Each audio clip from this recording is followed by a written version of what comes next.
ভণ্ড তাপসী একজন ভণ্ড পীর, তিনি কি জাহির করতো নিজেকে বিশাল বড় ওলি ভাবত। তিনি শেখ জামি নামে একজন ভণ্ড তাপসী, তিনি একদিন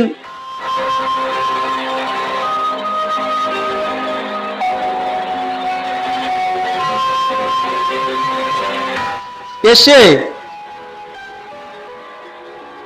বর্ণনা করতেছেন, বাগদাদ নিবাসী শেখ আবু মাসউদ রাদিয়াল্লাহু তাআলা আনহু হতে বর্ণিত, তিনি বর্ণনা করতেছেন আহমদ জামি নামে একজন ভণ্ড তাপসী ছিল, ভণ্ড পীর ছিল আর কি, ভণ্ড তাপসী গৌসে পাকের জামানার। তিনি মানে জাদু বিদ্যার বলে মানে মানুষের কাছ থেকে হাদিয়া নিত, মানে মানুষের বাড়ি বাড়ি গিয়ে তারা ভক্তবিন্দু তারা বাড়িতে একটা করে গরু নিত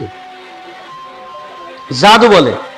একটা তার কাছে একটা বাঘ ছিল, ওই বাঘের পর সর হয়ে তিনি মানে যেখানে বসে চলাচল করতেন আর কি। ওই ভণ্ড তাপসী সে সাধনা ও জাদু বলে বাঘের উপরে, বাঘকে বশীভূত করে, বাঘকে মানে কি করে কবজাই করে, মানে জাদু বিদ্যার মাধ্যমে কবজাই করে বশীভূত করে ওই বাঘের উপরে সর হয়ে তিনি চলাচল করতেন, সবটা সময় চলাচল করতেন, পিঠের উপরে আহরণ করতেন, বাঘের যেদিক মন চায় সেদিকে যাইতেন, বা যেদিকে মন চায় উনি যেদিকে বল বাঘ সেদিকে যাইত। তিনি তেনার মুরিদের বাড়ি থেকে এইভাবে করে প্রত্যেক দিন একটা করে গরু আনত। কিন্তু গরু আনে তো ওই কিসের জন্য আনতো? গরু আনতো আপনার বাঘের কথা করে গরু আনতো। বাঘ কি প্রতিদিন একটা গরু লাগে নাকি? ওই বাঘের কথা করে নিজেও খাইতো, বাঘেরও খাওয়াইতো আর কি, ঠিক আছে।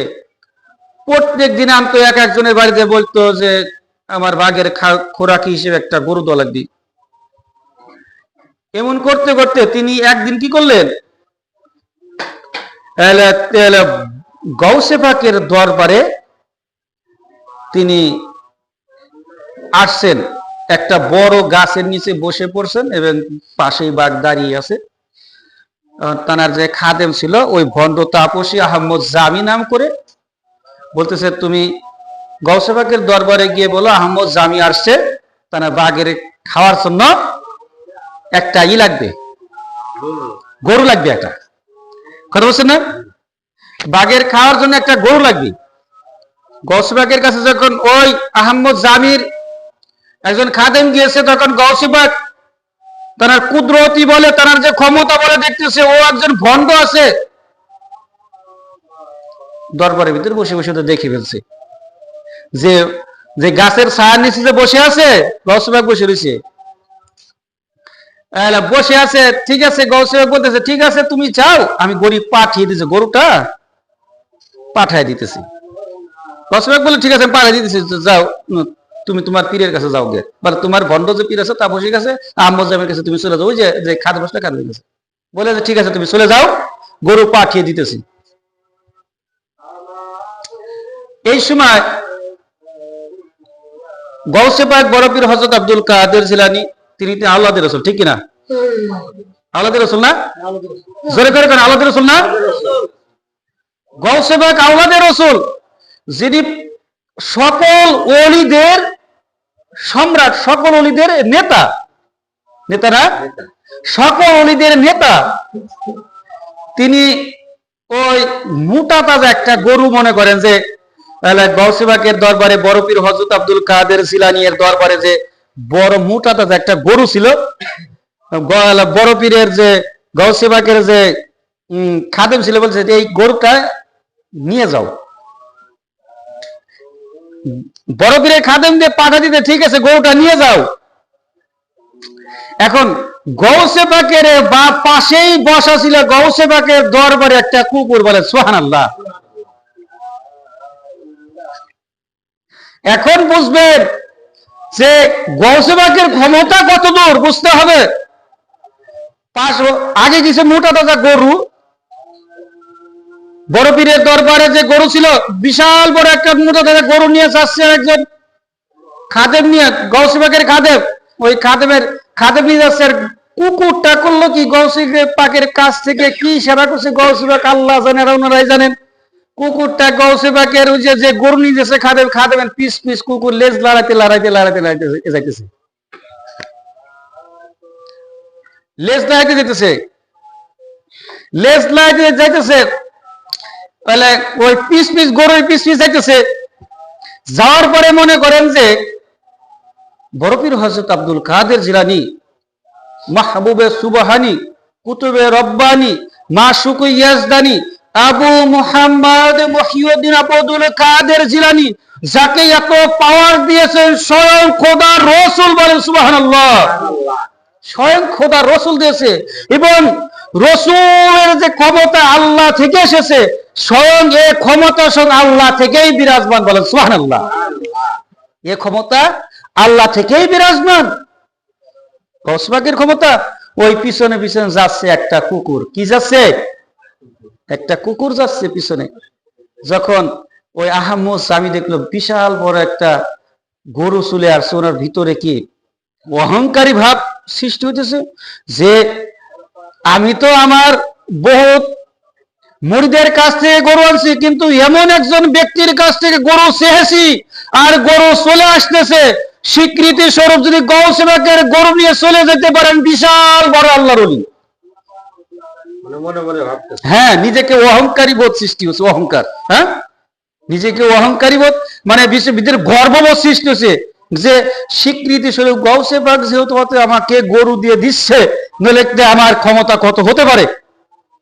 আহমদ জামির হাতে ছিল একখানা লাঠি, জাদু বলে লাঠি ছিল, লাঠিটা যা হুকুম করতো সাপ হয়ে যেতে পারতো, যা বলছে তাই হতো, ঠিক আছে। মনে মনে খুব খুশি যে গরু চলে আসতেছে, বিশাল বড় গরু।